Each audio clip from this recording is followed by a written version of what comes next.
৪৫ বছরের মধ্য দিয়ে আমি দেখেছি কিভাবে অর্থনৈতিক পরিবর্তন জীবনকে নতুন রূপ দেয়। আমার জীবনে কখনো প্রসাদ বা প্রাসাদের প্রয়োজন ছিল না, বরং লোহার গেটের বাহিরের মানুষগুলির মতো শুধু দূর থেকে স্বপ্ন দেখে যায়। হ্যালো ভিউয়ার্স, আসসালামু আলাইকুম।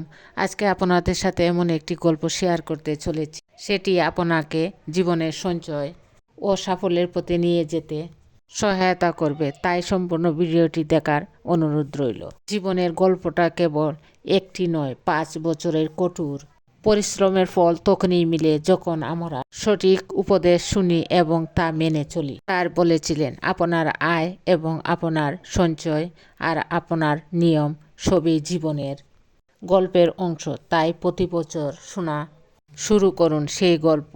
ব্যয় কমান, আয় বাড়ান, মৌলিক নিয়ম মেনে চলুন। আপনি যদি প্রতি মাসে 5,000 টাকা আয় করেন, তাহলে 2,000 টাকা সঞ্চয় করুন। যদি তা করতে ব্যর্থ হন, তাহলে আপনি শীঘ্রই ঋণে জড়িয়ে পড়বেন। জীবন অনিশ্চিত, কখন গাড়ি দুর্ঘটনা ঘটবে, কখন চাকরি হারাবেন তা কেউ জানে না। তাই আপনার ব্যয় পরিকল্পিত করুন। বিনিয়োগের সঠিক নীতি মেনে চলুন। আরেকটি নীতি হলো জীবনের প্যাসিভ ইনকাম তৈরি করুন। যখন আপনি কঠোর পরিশ্রম করবেন, তখন নিজেকে প্রশ্ন করুন, আপনার কাজ কি আপনার জীবনের সঠিক পথে এগিয়ে নিচ্ছে। জীবনের গল্পটা শুধু আয় ব্যয় নয়, বরং আত্মবিশ্বাস, ধৈর্য এবং সঠিক দিক নির্দেশনার গল্প। অনেক বছরের অভিজ্ঞতার পরে আমি শিখেছি ধৈর্যের মধ্যে আকর্ষণ। আমি দেখেছি জীবনের অপূর্ণতাগুলি কিভাবে রঙিন হয়ে ওঠে। তাই আপনিও নিজের জীবনের গল্পটা লিখুন, সঞ্চয় করুন, বিনিয়োগ করুন আর নিজের স্বপ্ন পূরণের পথে এগিয়ে যান। আপনার জীবনের গল্প আজ থেকে শুরু হোক। আর অলসতা মানুষের সবচেয়ে বড় শত্রু, আর এটি সবারই জানা। একজন অলস ব্যক্তি কখনোই জীবনে সত্যিকারের সফলতা অর্জন করতে পারে না।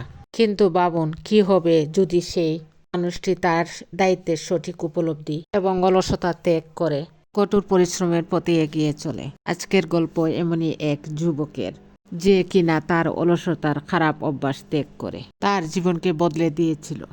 এই গল্প থেকে আপনি শিখবেন কিভাবে সঠিক মোটিভেশন এবং দৃঢ় সংকল্প আমাদেরকে সফল করে তুলতে পারে। একটি ছোট্ট গ্রাম ছিল শহরের কোলাহল থেকে অনেক দূরে। সেখানে এক যুবক তার বাবা মার সাথে একটি ছোট্ট ঝুপড়িতে বাস করত। যুবকের নাম ছিল রনি। সে কিনা তার অলস স্বভাবের জন্য পুরো গ্রামে পরিচিত ছিল।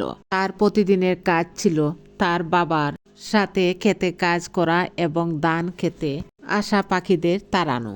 গ্রামের অন্যান্য মানুষরা যখন ক্ষেতের মধ্যে দাঁড়িয়ে পাখিদের তাড়ানোর জন্য লাঠি বা গুলতি ব্যবহার করত, তখন রনি ভাবত, এরা সবাই দাঁড়িয়ে কেন কাজ করছে। সে আলাদা কিছু করার চিন্তা করল।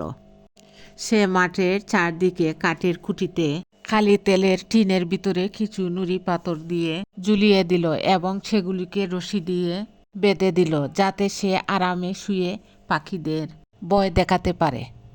ছেলের এমন অলসতাতে তার বাবা কিছুটা চিন্তিত হতেন। তিনি মনে করতেন, যদি একদিন তিনি অসুস্থ হয়ে পড়েন, তাহলে রনি একা সব কাজ সামলাতে পারবে না। তবে রনি তার বুদ্ধির উপায়ে তাকে দেওয়া কাজ শেষ করে ফেলত বলে তার বাবা কখনোই খুব বেশি ক্ষুব্ধ হতেন না। সবাইকে অনেক অনেক ধন্যবাদ জানিয়ে আজকের ভিডিও শেষ করছি। ভালো লাগলে লাইক, কমেন্টস ও শেয়ার করবেন। আসসালামু আলাইকুম।